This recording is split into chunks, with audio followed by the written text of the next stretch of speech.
반갑습니다. 네, 오늘 이제 부전해 오신 말씀과 마음 공부 150쪽이고요.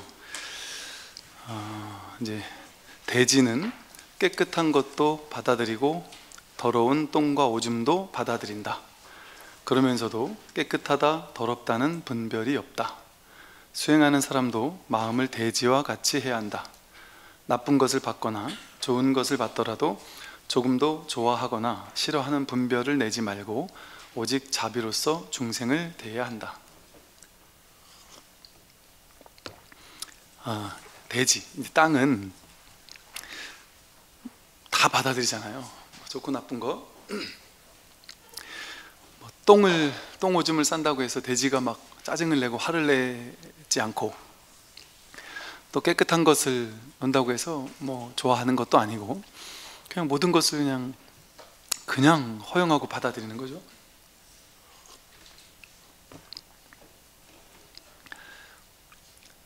이제 이 모든 것들이, 이 세상 모든 것들은 전부 다 이 지구 역사상 전체를 놓고 보면 이 대지 위에서 사람도 왔다 갔다 하면서 살아가고, 태어나는 것도 여기서 사람과 사람이 사랑을 해서 또 하나 사람을 탄생시키고, 또 죽으면 또 대지로 돌아가고, 대지에 기대어서 음식도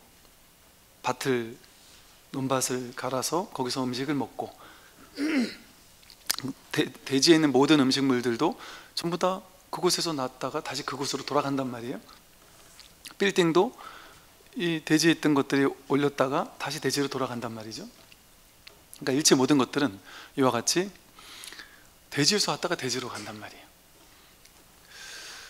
그래서 이것은 이제 심지법문 이렇게 말하거든요. 이렇게 마음 땅, 이게 마음이 땅과 같다는 거예요. 땅 위에서 모든 것들이 오고 가듯이, 모든 것이 오고 가듯이 땅 위에서 모든 게 왔다 가잖아요. 사람이 아무리 잘난 사람도 땅 위에 왔다 갔다 하다가 죽어가는 거고, 아무리 못난 사람 땅 위에서 나와서 거기서 왔다 갔다 하다 글로 돌아가는 거잖아요.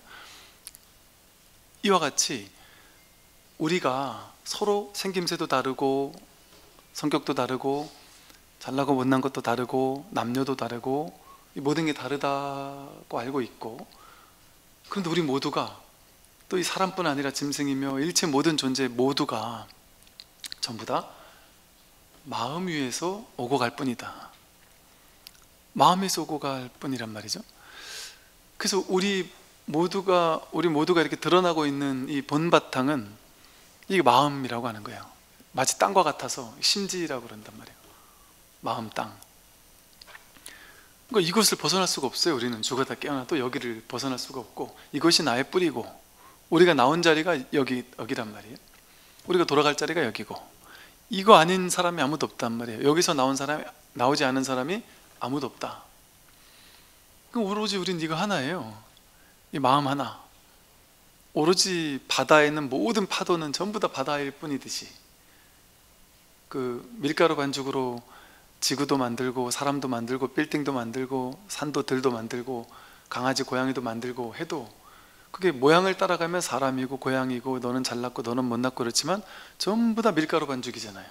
그 밀가루 반죽이 이렇게 쑥 들어올려 버리면 그냥 밀가루 반죽으로 돌아가잖아요. 그러니까 그 성품은 똑같은 밀가루 반죽이란 말이에요. 사람이나 강아지나 사람이나 짐승이나 전부 다 밀가루 반죽 하나로 돌아간단 말이죠. 거기서 나왔으니까. 그래서 이 세상, 이 드러나 있는 모든 것들은, 생겨나고 사라지는 모든 것들은 그냥 밀가루 반죽이 모양을 바꾼 것과 똑같아요. 그래서 밀가루 반죽이 이렇게도 만들어지고 저렇게도 만들어지는 그 만들어지는 법칙을 이제 말하자면 연기법이라고 해서, 인연 따라 이렇게도 생기고 저렇게도 생기고, 인연 따라 이렇게 잠깐 드러났다가 무너지고 저렇게 잠깐 드러났다가 무너지고, 그것뿐이란 말이에요. 마치 바다 위에서 파도가 치듯이 모든 파도는 바다이듯이. 그러니까 얘는 물이잖아요. 물이 생명이 있냐 없냐, 이거는 물이다, 물은 어쩌고 저쩌고 하지만, 너무 단순하게 얘 지금 들어가고 있는 얘는 누구죠? 얘는 절까요? 물일까요? 내가 먹었는데 바로 조금 전에 물이었는데 별로 들어가 버렸단 말이에요. 그러니까 모양을 이렇게 인연 따라 달리한단 말이에요.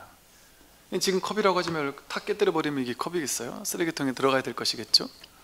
사람 몸으로 들어가면 우리의 몸이 되고 몸에 피가 되고 이러지만 똥오줌으로 나가버리면 오물이 되잖아요. 누구도 그러다 보기 싫은 오물이 된단 말이에요. 근데 그게 또 흙으로 들어가면 아주 좋은 거름이 돼서 우리가 먹는 또 채소의 양분을 준단 말이죠.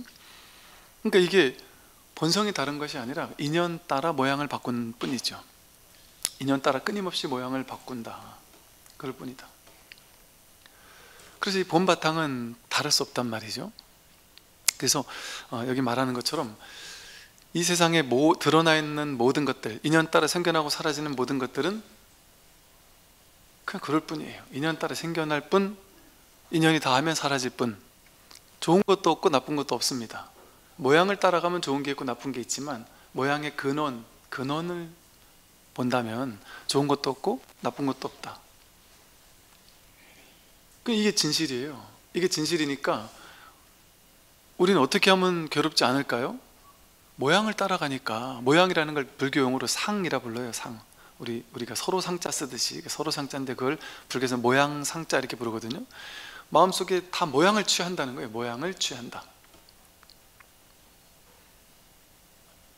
그러니까 예를 들어 A라는 사람이 그냥 자기가 잘 살고 막 승승장구하고 잘 살고 있는데 내가 이 사람 모르는 사람이에요. 그럼 이 사람이 나와 관련 없는 사람이니까 얘가 아무리 승승장구하든 아무리 잘 나가든 우리랑 상관없잖아요. 그러니까 질투가 날 일이 없잖아요. 근데 만약에 그 A라는 사람을 보고 어느 날 내가 인연을 맺었어요. 인연을 맺어서 친하게 지냈어요. 그러면서 이제 10년 전, 20년 전만 해도 얘가 내 가방 들어주던 애예요. 예를 들어. 그래서 이러던 애인데 결혼하고 나서 갑자기 막 좋은 남자하고 결혼하고 나서 막 이 친구는 승승장구하고 나는 뭐 좀 막 그냥 결혼을 해서 나는 그냥 이렇게 왠지 모르게 이게 별로인 것 같은 느낌이 든다. 그럼 저 사람은 너무 잘 나가고 있다. 그럼 마음에서 이제 질투가 생길 거 아니에요. 막 분노가 생길 수도 있잖아요. 그건 어디서 생긴 걸까요? 모르는 사람이었으면 아무 상관이 없죠. 근데 내가 그 사람과 인연을 맺으면서 이 사람을 내가 상을 만들었어요. 얘는 내 가방 들던 애야, 뭐 이런. 혹은 내가 얘보다는 잘났어. 이게 다 상이잖아요. 그 진짜 잘나고 못난 게 본래 없단 말이에요. 본래 바다인데 파도가 이렇게 생기든 저렇게 생기든 뭔 상관이 있어요. 이 세상 모든 존재는 완전 대평등이거든요. 다를 뿐인 거예요. 그냥 모양이 다를 뿐인 거예요. 근데 상을 딱 세워가지고 우리는 내가 이렇게 규정을 한단 말이에요. 이런 사람이야 라고. 근데 그거 자체가 상이에요. 상. 그러니까 세상에서는 뭐 학교 다닐 땐 성적 가지고 1등, 2등, 3등, 4등 이렇게 상을 나누어서 성적 좋은 사람은 대단한 사람 이런 상을 만들잖아요. 성적 나쁜 사람은 아주 별 볼 일 없는 별로인 사람 이렇게 상을 취하잖아요. 근데 그게 그 사람의 진실일까요? 저도 나이 들고 보니까 제 어릴 때 학창시절 친구들이 그때 성적과 지금 사는 게 전혀 달라요. 오히려 지금 보니까 성격 좋은 사람들이 더 잘 사는 것 같기도 하고, 또 심지어는 또 성격과도 또 100%도 아니에요. 성격이 조금 안 좋았어도 뭔가 이렇게 삶의 에너지가 막 넘치던 친구들이 또 잘 사는 것 같기도 하고, 또 그러나 에너지가 넘치던 사람들도 안 좋은 쪽으로 하면 또 안 좋은 쪽으로 잘 나가기도 하고, 뭐 모른단 말이에요. 어떤 기준으로 그 사람을 보느냐에 따라서 그 사람의 가치는 정해질 수가 없는 거예요. 완전히 정해질 수가 없는 거예요. 그 어떤 상이 없단 말이에요. 상은 비교해서 나오거든요. 모양은 비교해서 나오거든요. 이게 기냐 짧으냐 했을 때 길다고도 할 수 없고 짧다고도 할 수 없는데 옆에 뭐가 오느냐에 따라서 상대적으로 길다거나 짧다, 잘났다거나 못났다 이런 상이 만들어지잖아요. 이걸 그래서 분별상 이렇게 부릅니다. 분별상. 그러니까 내가 알고 있는 모든 것들은 전부 다 분별상입니다. 내가 잘났다? 그 분별상이에요. 못났다? 분별상이에요. 분별상이라는 말 그냥 생각일 뿐이라, 자기 생각일 뿐이다. 그 분별상을 내려놓으면 아무 일이 없단 말이죠, 세상에는. 근데 내가 분별상을 취해가지고 저 사람과 나와 비교해서 저 사람은 나보다 못나야 되고 난 저 사람보다 잘나야 되라는 분별상을 취하고 그 생각을 집착하면 내가 만든 분별상을 취한 거잖아요. 상을 집착한 거잖아요. 그럼 그 사람이 잘 나가는 게 80억 인구 가운데 한 명이 잘 나가요. 나랑 뭔 상관이에요? 근데 우리는 인연을 맺어가지고 그 사람이 이런 사람이라고 규정하고 분별상을 취하는 것 때문에 그 사람이 잘 나가는데 내가 갑자기 지옥이 돼버려요. 내 인생이 허망해지고 허무해지기 시작해요. 전혀 그럴 이유가 없는데, 아무 일이 없는데 그냥 그 사람은 잘 나갈 만하니까 잘 나가는 거고, 자기 인연 따라 잘 나가니까 잘 나가는 거고, 상관이 없단 말이에요, 상을 취하지 않으면. 근데 내가 그 분별상을 취하는 것 때문에 내가 갑자기 괴로워지기 시작해요. 이게 얼마나 허망한 일이냔 말이죠. 진실하지 않다. 진실은 어떠냐면 그 사람이 잘 나간다고 받아들이지 못할 일이 하나도 없는 거예요. 내가 못 나간다고 해서 받아들이지 못할 일이 하나도 없는 거예요. 아무 일이 없으니까. 사실은 이 본바탕에서는 내가 허상을 취하는 그 마음 때문에 괴로워진 것일 뿐이니까. 그러니까 지금 자신에게 처해 있는 삶의 모습은 진짜 이것이 아니고요, 이 진실이 아니고, 그러니까 우리가 지금 살고 있는 이 현실, 이것은 목전사라고 해서 목전에 드러나 있는, 눈앞에 우리가 이렇게 생생하게 드러나 있는 지금 진짜 자기 삶은 분별할 수 없거든요. 있는 그대로거든요. 있는 그대로거든요. 그러니까 지금 이대로예요. 그냥 여기는 아무런 분별이 없어요. 상도 없고 개념이 없어요. 좋고 나쁜 게 없어요. 잘나고 못난 게 없습니다. 잘 사는 사람, 못하는 사람이 없습니다.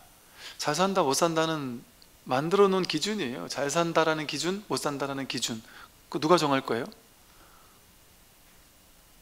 그 어떤 기준이냐에 따라서 내가 잘 살았는지 못 살았는지가 상대적으로 규정되잖아요. 말이 됩니까 이게? 누가 나를 잘 사는지 못 사는지 규정할 거예요 도대체? 그 사이비 종교에 평생을 빠져가지고 이상하고 나쁜 짓 다 하면서 사이비 종교에 아주 헌신하며 살던 사람이 최악의 짓을 하면서도 나는 선택받은 놀라운 일을 하다 죽는 거야 라고 상상하면서 평생을 살다 죽을 수도 있겠죠. 그럼 그 사람은 마음속에 자기는 잘난 거예요. 나는 위대한 일을 한 거예요. 남들이 보면 정말 너무 괴로운 삶을 살다 간 거지만, 그러면 뭐가 맞아요 도대체? 그 맞고 틀린 게 정해져 있냔 말이에요. 근데 우리는 그 기준이 정해져 있는 게 있다고 생각하니까 남들이 정한 기준을 가지고 내가 잘 살았네 못 살았네 하고, 못 사는 사람은 자꾸 나보다 더 나은 사람 찾아가서 내가 잘 살았어요 못 살았어요 확인받고 싶어 한단 말이에요. 그 확인을 왜 남들한테 가서 하냔 말이에요. 남들한테 가서 확인하려고 하는 것 자체가 저 사람은 나보다 많이 알 거야, 올바름의 기준이 저 사람에 있을 거야, 내가 올바른지 올바르지 않은지를 저 사람은 알려줄 거야, 이렇게 생각하는 거잖아요. 부처님이나 노자도 그렇고 그런 게 없다는 거거든요. 그게 어리석음이라는 거거든요. 안다는 생각, 옳다 그르다라는 생각, 이건 옳은 거고 저건 그른 거야 라는 판단 기준, 이거 자체가 어리석은 거라는 거예요. 그렇다고 그거 상관없이 막행막식하라는 건 아니에요. 왜? 그거는 세간법이니까. 이법계, 사법계 할 때 이법계, 이 진실의 법계, 이법계가 있지만 사법계, 현실 세계의 법계도 지켜야 된다. 그거 무시할 수 없지만 그게 완전 필요 없다는 얘기가 아니에요. 이 말은 진실이 무엇이냐를 내가 깨닫고 현실을 사느냐, 이거에 대한 무지한 채로 현실을 사느냐의 그 차이거든요. 진실을 깨어난 채로 진실이 무엇인지를 분명히 안 상태로 현실을 살면 현실을 내 마음껏 자유자재하게 쓰며 살 수 있어요. 그래서 우리 절에서 이제 이래요. 절에 처음에 스님들이 출가하잖아요. 이거 스님들이 출가할 때는 왜 출가하겠어요? 자유로우려고 출가하거든요. 근데 자유로우려고 집도 다 버리고 부모님 말도 다 버리고 자유롭지 못한 걸로부터 확 훌쩍 벗어난단 말이에요. 그래 절로 딱 들어간단 말이에요. 근데 절에 가면 자유로울까요? 절에 가면 사회에 있을 때보다 몇 배로 자유롭지 못합니다. 몇 배로 자유롭지 못해요. 처음에는. 왜 그러냐면 처음에 절에 갔더니 와, 내가 이러려고 절에 왔나 싶은, 이게 어느 정도의 법칙이 있느냐면요, 여러분은 그냥 어쨌든 막 살면 되잖아요. 알아서 살면 되잖아요. 큰 문제 없으면 살면 되잖아요. 스님들은 처음에 갈 때 행자 교육 때 뭘 배우냐면 걷는 방법, 이게 뛰어도 안 되고요, 후당당거리 걸어도 안 되고요, 차분하게 걸어야 되고, 칫솔질하는 방법, 칫솔질할 때 이렇게 소리를 내면 안 되고요, 잠을 자는 방법, 잠잘 때 이렇게 어떻게 자야 되고요. 또 뭐 밥 먹을 때 옷, 여러분 이거 위의라 해가지고 스님도 위의를 가르쳐요. 이 옷을 입고 벗는 방법이 있어요. 이 가사를 수하는 방법이 있어요. 근데 가사를 수하는 그 방법대로 하면 조금 불편해요. 근데 이 요령이 생겨서 이렇게 그 방법 말고 다른 방법으로 하면 이게 되게 편하게 입을 수 있는 방법이 있어요. 근데 처음에 배울 때 그 방법으로 한번 휙 했다가 혼난 기억이 있어요, 제가. 근데 지금은 제 마음대로 이제 그렇게 입어요. 이제 그거, 이 가사를 이렇게 뒤로 이렇게 수할 때 머리 뒤로 손이 가면 안 돼요. 이렇게 머리 뒤로, 막 예를 들어 막 그런 게 있어요. 이렇게 이건 하고 저건 하지 마라. 하나하나가 막 전부 다 규칙이 정해져 있어요. 야, 내가 이러려고 내가 절에 왔나? 여기서 자유로우려고 내가 절에 온 건데 이렇게까지 하나하나가 다 구속당할 뿐 아니라 이 옷 입고 시내를 나가는 순간 모든 사람이 지켜보기 때문에 아무것도 못해요.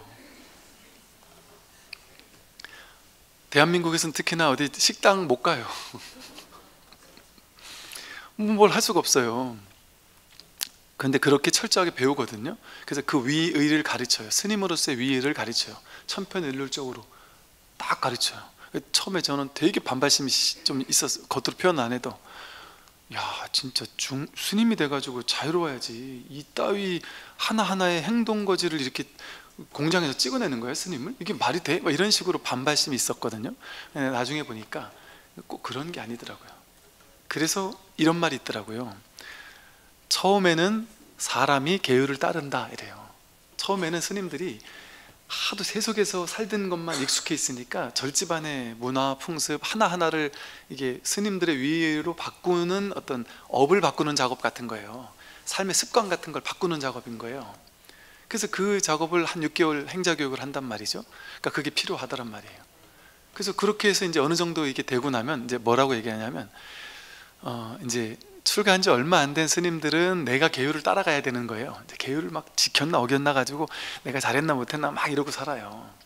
근데 이제 그게 영원히 계속되는 게 아닌 거예요. 이제 어느 정도 법납이 차고 어느 정도 공부가 된 스님들 같으면 이제는 계율에서부터 완전 자유로워요.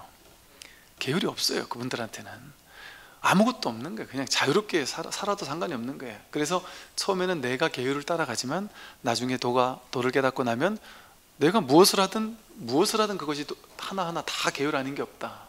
이런 식의, 즉 진정 자유를 위해서 임시로 이렇게 좀 이렇게 그런 방편으로 이렇게 계율을 하는 그런 것이더라는 거죠.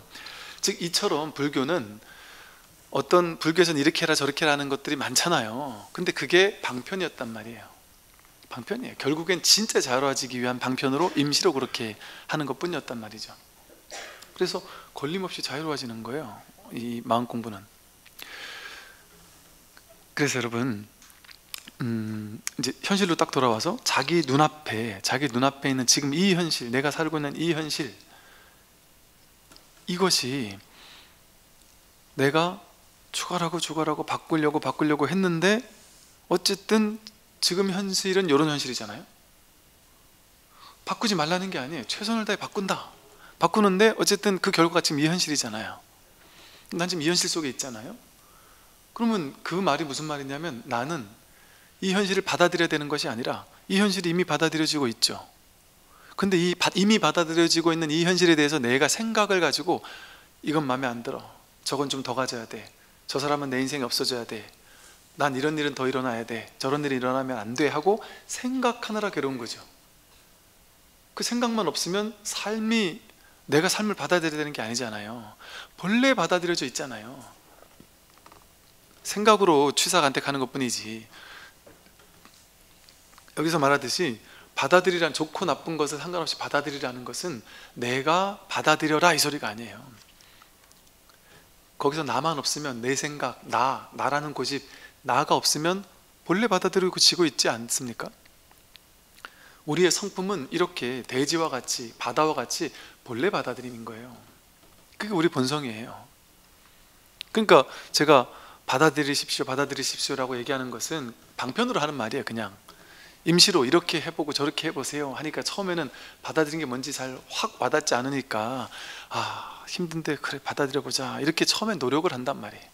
그렇게 처음엔 좀 힘들죠. 하기 싫은 거 해야 되니까. 근데 이제 나중엔 이걸 억지로 하는 게 아니에요. 삶을, 그러니까 내가 공부가 좀 많이 됐나 안 됐나를 보려면 뭘 보는 거냐면요, 여러분이 불성을 확인했냐 안 했냐, 견성했냐, 열반 해탈했냐, 이걸 보는 게 아니에요. 내가 진짜 깨달았나 안 깨달았나, 공부가 됐나 안 됐나를 보는 것은 내가 여전히 얽매이고 있는가, 여전히 괴로운가, 여전히 집착하는 것이 있는가, 여전히 이거 아니면 절대 안 되는 게 있는가, 삶을 온전히 저절로 허용되느냐, 아니면 내 뜻대로 아직도 내 인생을 막 바꾸고 싶어 집착하고 안달이 나 있느냐. 이래요. 공부된 사람이고 안 된 사람이고 똑같이 자기가 하고 싶은 걸 열심히 최선을 다해 막 달려가요. 그럼 겉으로 봤을 때는 이 사람이나 이 사람이나 똑같이 그 일을 열심히 열정적으로 하는 것 같아요. 근데 공부 안 된 사람은 집착해서 그거 안 되면 어쩌지 하는 불안초조한 마음으로 어떤 일이 있어 성공해야 되고 내가 진급해야 되는데 하면서 집착하면서 막 그 일을 열심히 하는 거예요. 하면서도 불안불안하고 마음속으로 누구를 막 시기하고 질투하면서 저 사람 잘못됐으면 좋겠다고 생각하면서 이러면서 달려가요. 근데 공부가 된 사람은 똑같이 달려가요. 열심히 일하고 돈 벌고 자식을 위해서, 가족을 위해서 열심히 일한단 말이에요, 똑같이. 그런데 그것까지예요. 최선을 다한다. 근데 결과는 이건 원래 본래부터 내맡겨져 있어요, 그냥. 그러니까 난 최선을 다할 뿐, 그러면 그 결과는 나에게 달린 일이 아니라는 거를 저절로 그냥 이게 소화가 되는 거예요, 소화가. 억지로 그렇게 생각하려고 애쓴다고 이게 잘 안 돼요. 애쓰면 더 안 돼요. 근데 이제 공부가 되면 될수록 이게 받아들임이라는 게 너무 자연스러워요. 전혀 어렵지가 않은 거예요, 받아들인다는 게. 내가 억지로 받아들여야만 받아들임이 되는 게 아니라 너무 자연스러운 거예요. 그래서 그냥 최선을 다해요. 최선을 다하는데 돼도 좋고 안 돼도 좋다. 그리고 놀랍게도 될지 안 될지는 내가 결정하지 않아요. 우리는 내가 결정하는 것 같은데 내가 결정 안 해요. 이게 이제 저도 이제 참 신기한, 이게 재밌는 경험들인데, 이제 우리가 뭐 부득이하게 이렇게 이제 도량을 이렇게 이사를 하게 돼가지고 부산 포교당, 거기에 원래 우리 절이 아니었다 보니까 임시로 쓰는 거다 보니까 이사를 좀 갈 일이 생겼는데, 그래서 뭐 여기저기 이제 어디로 갈까를 이렇게 좀 알아보고 있었거든요. 근데 이게 내가 결정하는 게 아니구나라는 게 정말 이렇게 보다 보니까 정말 분명하대요. 신기한 게 인연이라는 게, 야, 이거는 참 어떻게 디테일하게 세계하기도 뭐하고, 이거를 결정하려고 하는데 여기가 인연이 아니잖아요. 그러면 결정하려고 막 하려는, 사인하려는 직전에 갑자기 딴 데서 연락이 왔는데, 전에 내가 너무 좋았는데 뭐 때문에 안 된다고 해서, 와, 여기면 너무 좋았는데 완전 최적의 장소인데 안 되는구나 이렇게 포기했는데, 뭐 그쪽에서 전화 올 수도 있고요. 또 여기가 인연이 아니면 여기를 너무너무 하고 싶은데 뭐 법적으로 뭐가 불가능하다든지 이럴 수도 있고요. 또 여기가 너무너무 좋다 이랬는데 또 이런 경우가 있어요. 너무 모든 게 다 좋아요. 그래서 다 될 줄 알았는데 이제 주인이 여기는 한 1, 2년째 안 나가고 있어서 금방 해줄 겁니다 이랬단 말이에요. 우리 이제 다 되는 줄 알고 100% 되는 줄 알고 생각했는데, 나중에 주인이 연락 오기를 당신은 종교가 불교가 아니라는 거예요. 근데 마침 그 집안의 어른이 아프시대요. 그 불교 단체를 넣으면 더 아파질 거라고. 그래서 집안에서 안 된다고 반대를 했다는 거예요.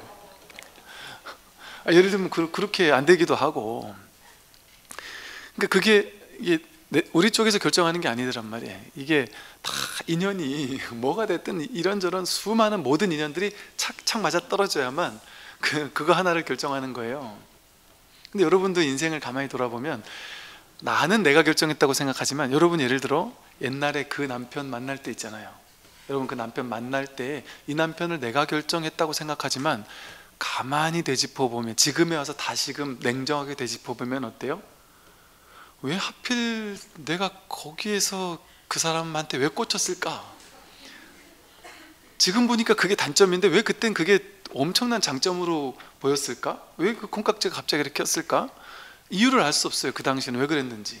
분명히 남들이 별로야, 너 힘들 거야 라는 말을 했는데도 불구하고 그때는 그게 장점처럼 보였을 수도 있고, 또 내가 하필이면, 예를 들어 이런 분도 있더라고요. 내가 눈이 높아가지고 훌륭한 사람만 내 만나고 막 잘난 사람만 내 만나고 막 이러다가 너무 잘난 사람만 만나 보니까 이놈들이 너무 잘나노니까 내가 의리더라는 거예요. 내 의리처럼 저 사람한테 잘 보여야 되고 막 이러는데 옛날부터 좀 찌질해 보이는 애였대요. 그러니까 난 관심도 없었대요. 근데 헌신적으로 몇 년째 나를 쫓아다닌다는 거죠.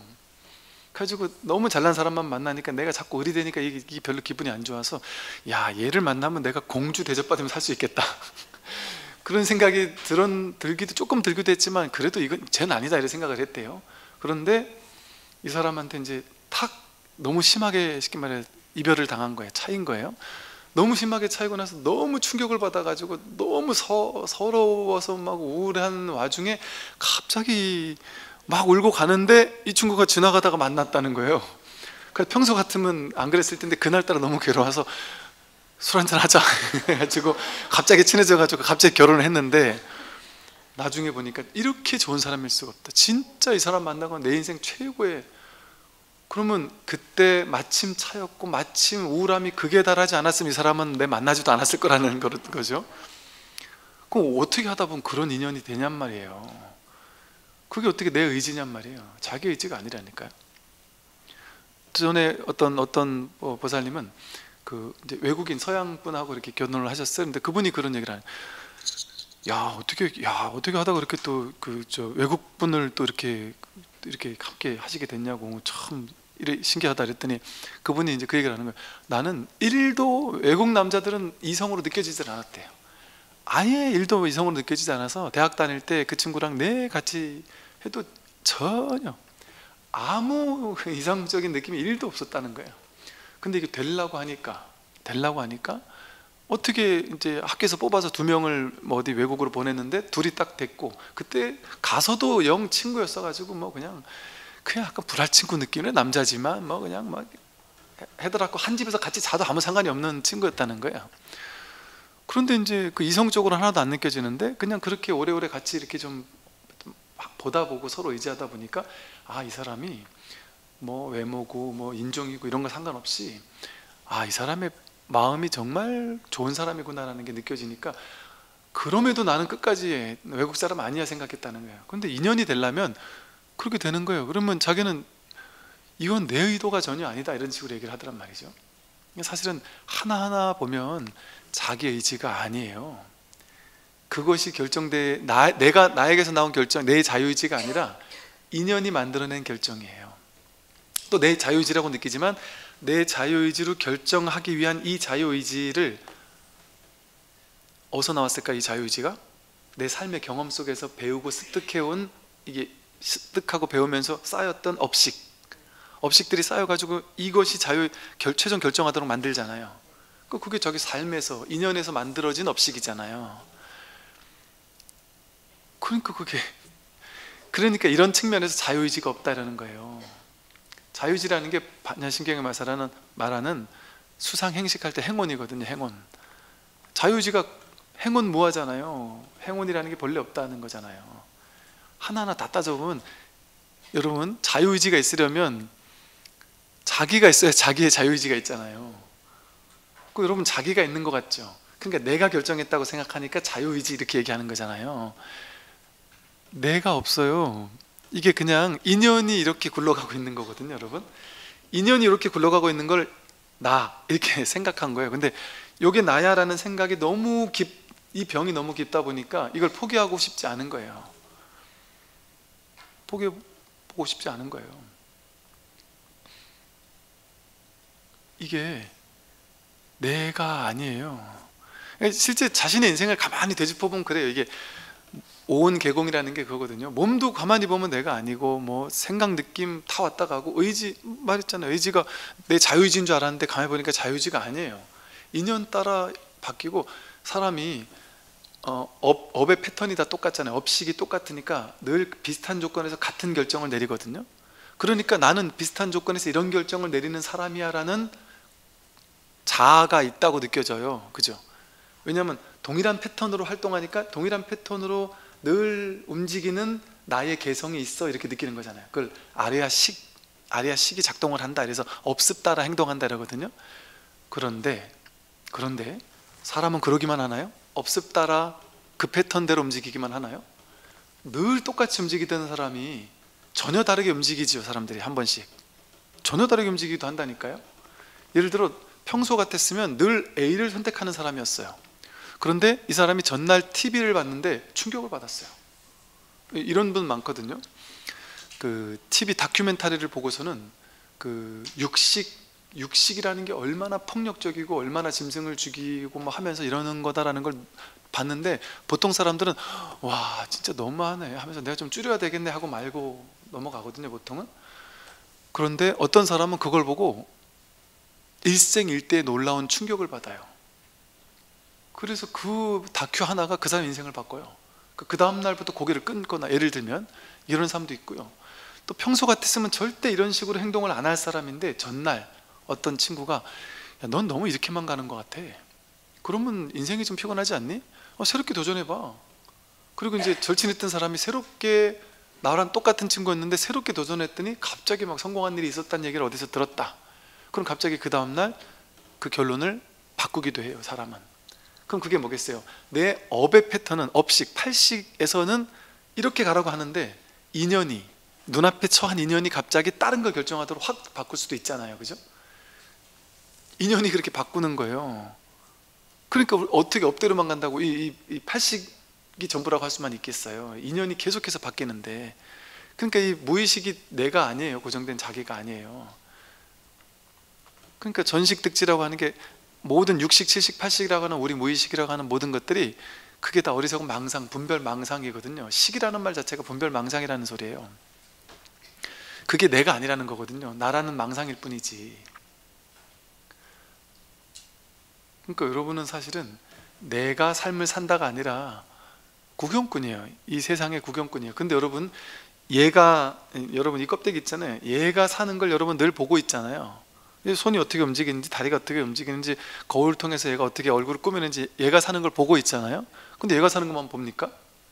남들이 사는 것도 보고 있잖아요. 하다못해 TV를 통해서 뭐 서양에서 뭐 아프리카에서 뭔 일이 벌어지는지 다 보고 있잖아요. 세상을 다 보고 있지 않나요? 이 전체를 목격하고 있지 않나요? 근데 우리는 너무 익숙하게 본다 하니까 눈이 본다 이렇게 생각하지만 사실은 보는 곳이 6가지로 보거든요. 본다 이러잖아요. 눈으로 본다 이러잖아요.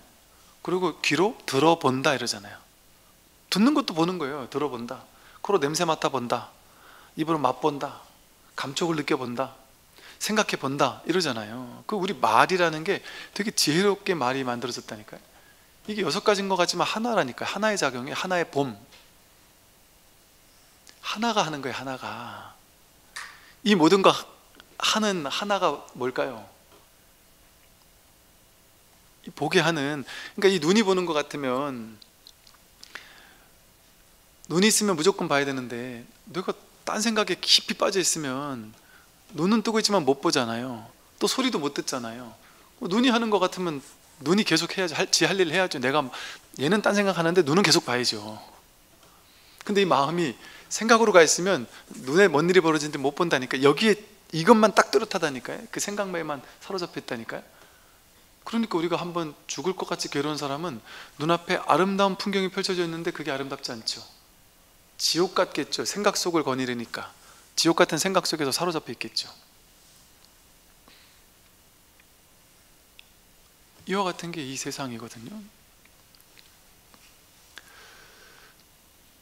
그래서 삶이라는 것은 내가 사는 게 아니고, 내가 잘 살고 못 살고 하는 게 아니고, 우리가 가만히 보면 얘의 노예처럼 평생을 얘 뒤치다거리면서 살지 않나요? 아침 일어날 때부터 뭐 얘 얼굴 씻어주고, 얘 뭐 이렇게 그림도 그려주고, 잘났는지 몰랐는지 뭐 이렇게 쳐다봐주고, 또 남들이 얘 조금 인상 안 좋다고 그러면 그날 하루 종일 기분이 막 상하기도 하고, 어쩌면 누가 뭐 좀 안 좋다는 얘기 한마디 하면 이제 이런 일이 있어요. 신도님들이, 여러분 누가 야 요즘 뭐 얼굴 상했다 이러면 괜히 기분 안 좋을 수 있잖아요. 그런데 저는 이 종교인들 같은 부류의 사람들이 진짜 조심해야 되겠다고 생각했던 게 뭐냐면, 그 사람들이 남들이 하는 말은 그냥 걸러듣기도 해요. 니나 나나 똑같아 이런 생각으로 하잖아요. 근데 종교인이라든지 이런 사람은 나보다 이만큼 더 많이 알 거야 이런 식으로 생각하는 거예요. 사실은 똑같은데, 이게 영업 비밀인데, 사실은 똑같은데 이런 옷 입은 사람이 얘기하면 더 진짜 그럴싸해 보인단 말이에요. 그래서 그냥 친구나 누가 야, 너 몸이 좀 이상한데? 너 어디 안 좋은 거 아니야? 이러다 너 병 나는 거 아니야? 너 이러다 뭐 인생 한번 훅 가 이런 식으로 얘기하면 뭔 소리 하는 거야? 하고 그냥 지나치잖아요. 근데 예를 들어 그냥 뭐 이렇게 도인 같은 사람이나 뭐 약간 뭐 좀 종교인이라든지 뭔가 이런 사람이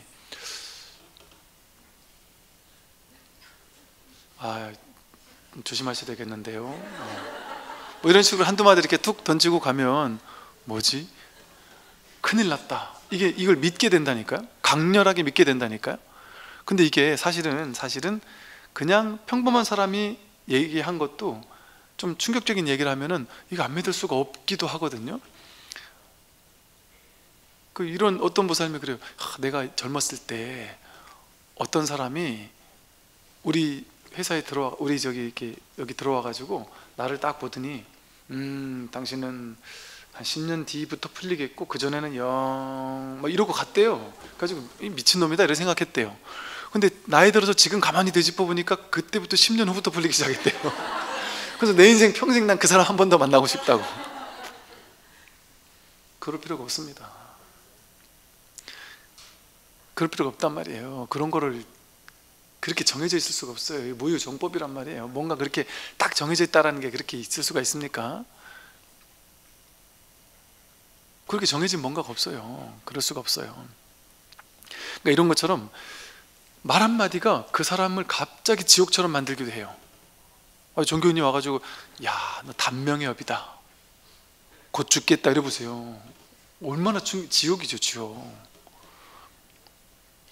얼마나 충격적이겠어요. 근데 그런 것 때문에 사람들이 너무 심하게 휘둘리고 인생이 완전히 막 피폐해지는 경우를 많이 봤거든요. 그거 어디서 들었어요? 어디 가서 그분이 얘기하셨다.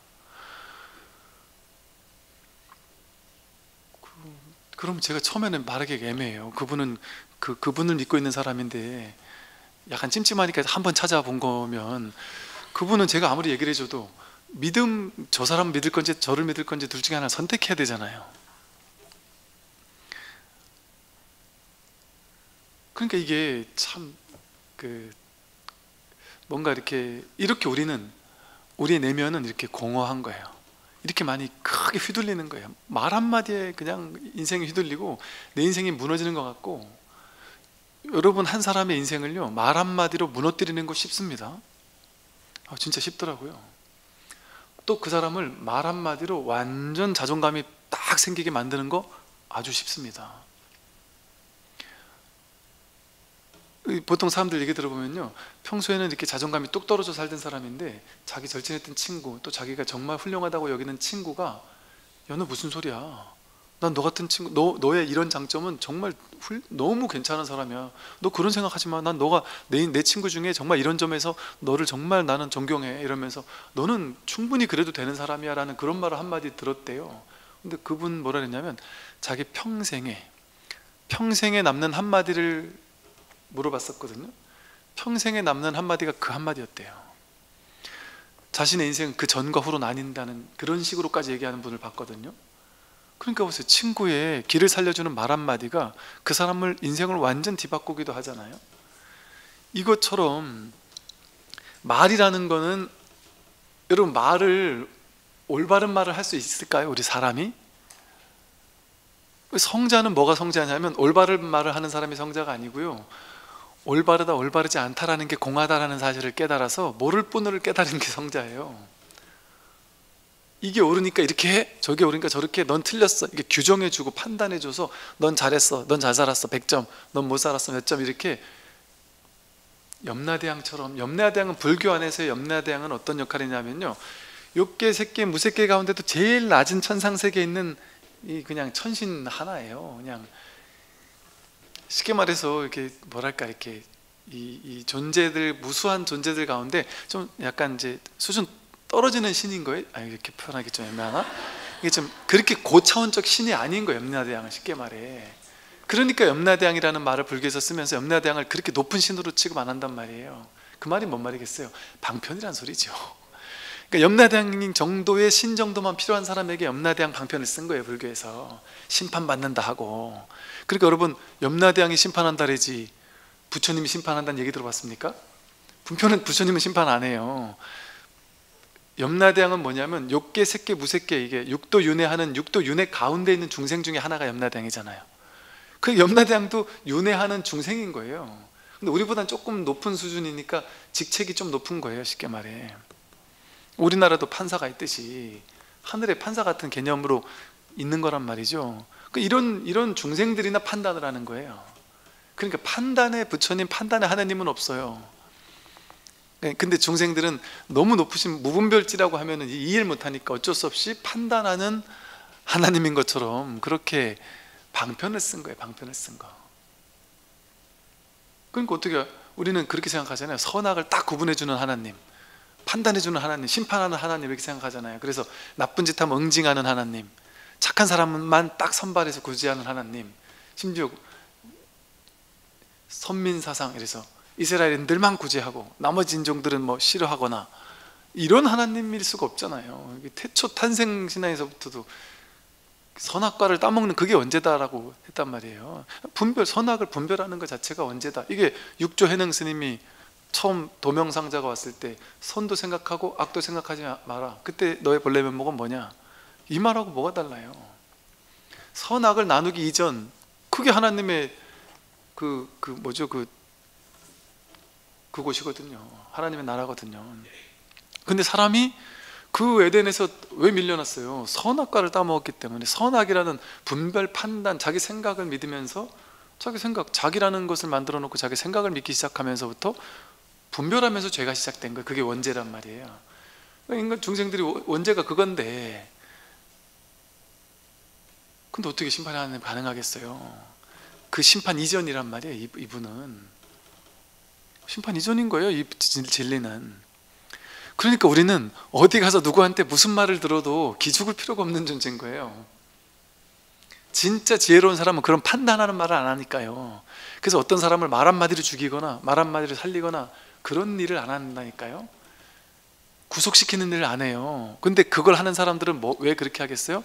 내가 선악을 딱 관장해 줘야 이 사람들이 내 밑에서 내 말에 너 그거 잘못했어, 알겠습니다, 따르고, 이건 잘했어, 상 주고, 내 밑으로 복속시킬 수 있잖아요. 종속시킬 수 있잖아요.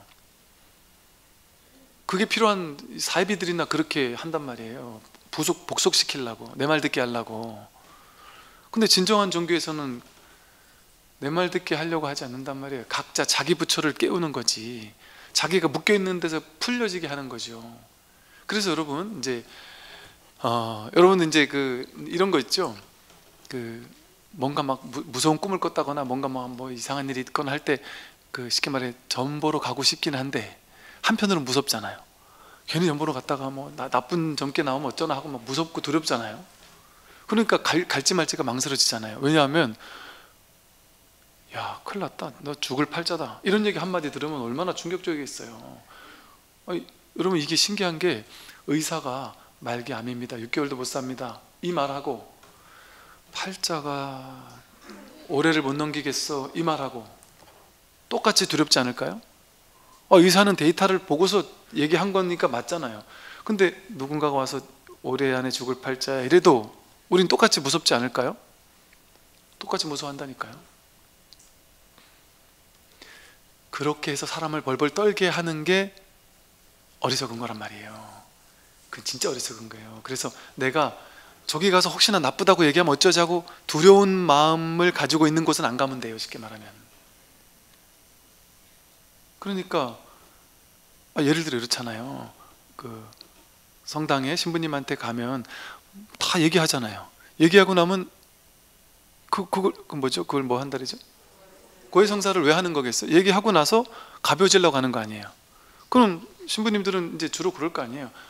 그렇습니까? 하나님의 이름으로 뭐 회개합시다 하고, 뭐 예를 들어 회개가 됐습니다 하고, 행복하게 사세요 이러면서 이제 이러고 가볍게 가는 거 아니에요? 쉽게 말해 그거 하려고 그게 있지 않겠어요? 그러니까 그래야 된단 말이죠, 쉽게 말하면. 즉 종교로 오면은 묶인 것에서 풀려내야 된단 말이에요. 두려웠다가 두려움에서 해방돼야 된단 말이에요. 왜 두려움에서 해방돼야 될까요? 본래 묶은 게 없기 때문에 그래요. 자기 생각이 자기를 묶었기 때문에 그래요. 내가 묶는 사상을 믿었기 때문에 그래요.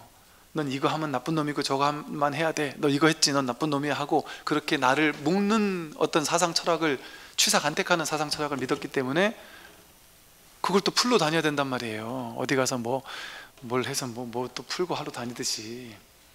그런데 진짜 지혜는, 그러니까 부처님 가르침이 뭐예요?